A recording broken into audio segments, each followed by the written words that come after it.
코로나19로 사찰 경제가 위기에 빠졌다는 소식 어제 전해드렸는데요. 사회 전반에서 진행되고 있는 경제 충격을 완화하기 위해 정부나 지자체가 긴급 재난지원금을 지역 화폐나 선불카드로 지급하고 있는데 이는 종교 활동에 사용하기는 어렵습니다. 코로나19 사찰 경제 기획보도 두 번째, 방역 지침을 모범적으로 준수한 종교계에 대한 정부 지원의 필요성을 짚어봅니다. 윤호섭 기자입니다. 문재인 대통령은 지난 19일 국립 4.19 민주묘지에서 열린 제60주년 4.19 혁명 기념식에서 코로나19로 인한 경제 충격을 IMF 구제금융 이후 최악이라고 규정했습니다. IMF 또한 최근 보고서에서 세계 경제 성장률 전망치를 마이너스 3%로 하향 조정하는 등 코로나19로 경제 위기가 심화되고 있습니다. 이에 따라 정부와 지자체는 소득 하위 가구 대상 긴급 재난지원금 지급, 소상공인 긴급 대출 대책을 내놓으며 경제 충격을 완화하고 있습니다. 하지만 정부의 이런 대책에도 종교계는 어떤 혜택도 받을 수 없는 상황입니다.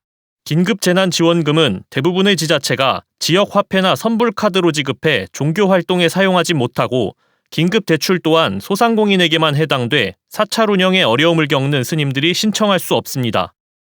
코로나19로 인해서 전 국민이 어렵지요. 더불어서 종교계도 많이 어렵습니다. 그렇다고 저희들이 이제 정부에게 지원해달라고 막 떼를 쓸 수는 없는 일이지만 정부에서 좀 편의를 해서 좀 폭넓게 좀 대책을 강구해서 지역을 위한 어떤 상품권이라든지 혹은 지역 단위 화폐를 준다면 종교계도 사용할 수 있도록 저금리로 대출할 수 있는 기회가 주어진다면 조금 더 여유가 생기고 종교 본연의 활동을 하는데 큰 도움이 되고 유지할 수가 있습니다. 무엇보다 문화재를 보유한 사찰의 경우 문화재 관리에 필요한 경상비 지출은 계속되지만 수입이 대폭 줄어들어 더 큰 어려움을 겪고 있습니다. 이로 인해 문화재를 많이 보유한 교구 본사나 대형 사찰들은 교역직 스님들의 월 보시금을 삭감하는 등 사내 대중이 고통을 분담하며 하루하루를 보내고 있습니다.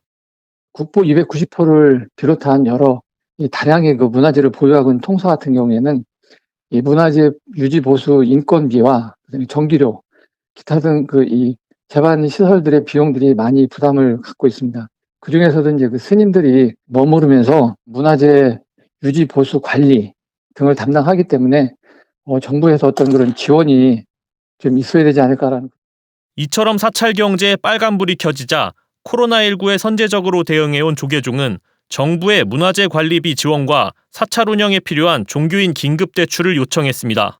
현재 문화체육관광부를 비롯한 관계부처에서 2차 추경 이후 불교계의 입장을 반영하기 위해 노력하고 있습니다. 정부가 종교시설에 대한 사회적 거리두기 제한을 일부 완화했지만 5월 5일까지 방침을 이어가기로 발표하면서 사찰을 찾는 불자와 관광객은 당분간 크게 늘어나지 않을 것으로 보입니다. BTN 뉴스 윤호섭입니다.